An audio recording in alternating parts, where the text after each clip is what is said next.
you're from this area. Are you as excited as we are? I am very excited. Like you said, it's been a long time coming, hopefully, and hopefully the fans in Philadelphia will show up. Oh, I'm sure they will. It seems like we've been on the short list. We've been in talks for a long time. At least that's what I've been hearing. We heard some buzz in 2021. So, what were the pieces that kind of came together to finally make this happen? Yeah, I think we got organized around running a process for the next series of WNBA teams. So obviously, we look for things like a long-term committed ownership group, a great arena and practice facility situation, a demographic and a psychographic that matches the where we think we would have the biggest set of success, and knowing that Philadelphia is a great basketball city, and then when Josh Harris and David Blitzer and David Edelman stepped up and made a bid, that's kind of what really supercharged, the possibilities to have a WNBA team in Philadelphia. So it's a historic milestone for our league to be announcing this. And I know because not only did I grow up in Philadelphia, my father played for St. Joe's University and played for Lincoln High in Northeast Philadelphia. And I know a lot about kind of the local park hoops and the elite high school hoops and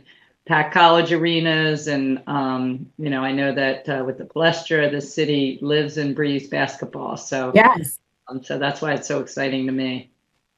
You said, and Philly is an all-around sports town, but we're also a basketball town. And you said it, we've just got this rich basketball history with not just players, but coaches as well. Did that just help to seal this deal? Like on top of like the pieces that came together, did that just help it that we just have incredible fans here? We go hard for our teams. Yes, the fandom is a big piece of the puzzle, of course, and there's so many other things that go into it, but having some of the greatest fans, and especially basketball fans, and just this rich and steep tradition of supporting basketball teams at the high school, the college, and then now the pro level, we're really excited about it. So you mentioned the Sixers officially made that bid. It was back in January. Can you pull back the curtain a little bit? What happened from January until now? What is the process like over those 5 months once you've got the bid? Right. We're evaluating, obviously, a lot of demand. A lot of capital wants to come into women's sports and specifically to the WNBA. There were a lot of great cities bidding on a WNBA team. So there's a lot of analysis and a lot of data around which cities would be best, how many cities should we expand to. So that's what we've been working on. And we had this little thing called the draft to put on, and then the launch of the season as well. So that's why we're ready now. It's the right time. We've got the right investment. And again, thrilled with the number of people who showed up to bid on a WNBA team. But it does take a while to analyze how many you should go to. How many cities this time around did you guys have that were interested?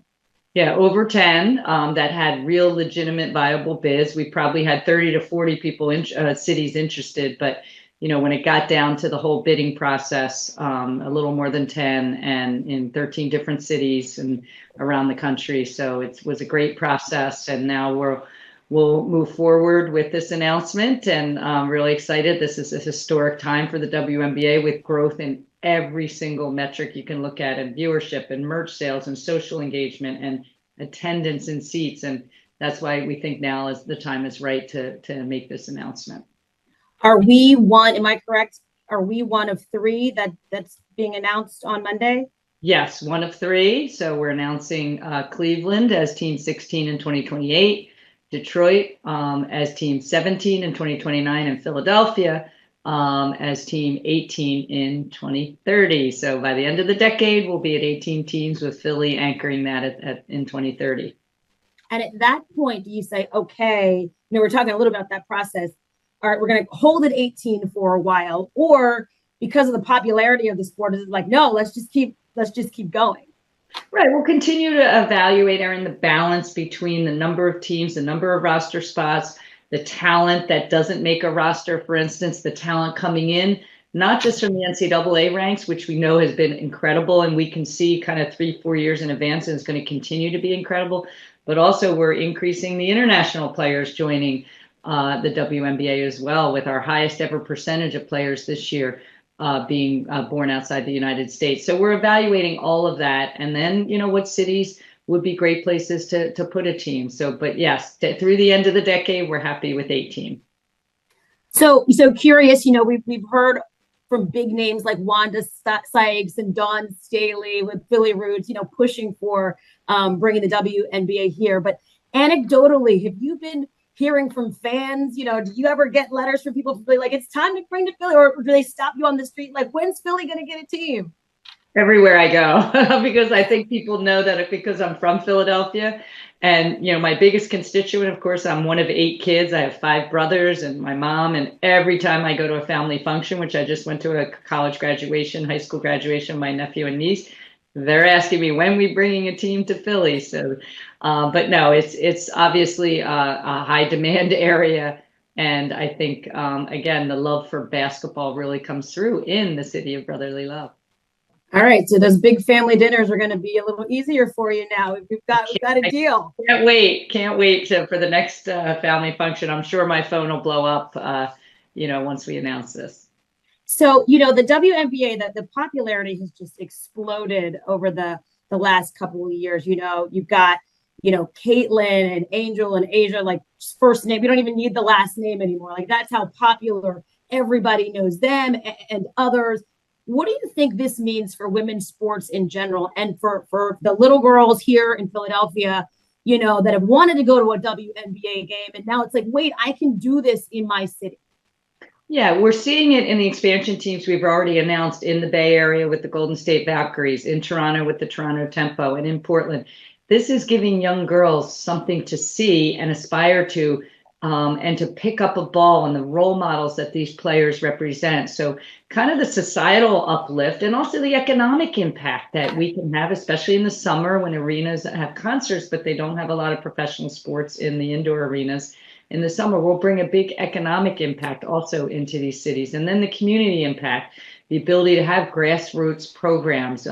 We've been launched an initiative called Line 'em Up, going to outdoor courts in the cities that we have teams, and painting the WNBA 3-point line in orange. And that's something we'd like to scale across more cities. And if we're in more cities, there's more opportunity to do that. So I think, again, for young girls and boys to be able to come to a game, as you said, or to be able to see and maybe pick up a ball, and it doesn't have to be a basketball, it could be a volleyball, a soccer ball, hockey stick, to pick up sports. We know that is good for society to have girls stay in sports longer, and it builds their leadership skills that they can use later in life.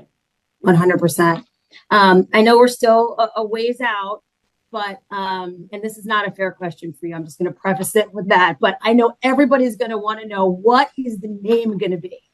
Do you have any, I don't know, ideas of what you would like to see? And I asked you again, because you were from this area, because your family's from this area, you know it.